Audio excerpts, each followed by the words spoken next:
उद्धव ठाकरे यांचा पालघर दौरा, मुस्लिम समाजाशी साधला मुक्त संवाद। लोकसभा निवडणुकीच्या पार्श्वभूमीवर पालघर मतदारसंघाच्या निवडणूक पार्श्वभूमीला अनुसरून उभाठा पक्षाचे उद्धव बाळासाहेब ठाकरे यांचा आज दिनांक 11 शनिवार रोजी पालघर दौरा संपन्न झाला। निवडणूक प्रचाराचे औचित्य साधत अनेक महत्त्वाच्या 21 संघटनांसोबत उद्धव ठाकरे यांनी यावेळी चर्चा करत मुक्त संवाद साधला। यावेळी पालघरमधील जलदेवी रिसॉर्ट येथे उद्धव ठाकरे यांची उपस्थिती होती।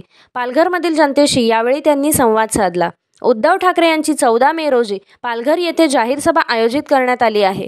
यावेळी महाविकास आघाडीच्या उमेदवार भारती कांबडी यांच्या प्रचारासाठी अनेक दिग्गज नेते उपस्थित राहणार असल्याचेही कार्यकर्त्यांनी सांगितले आहे।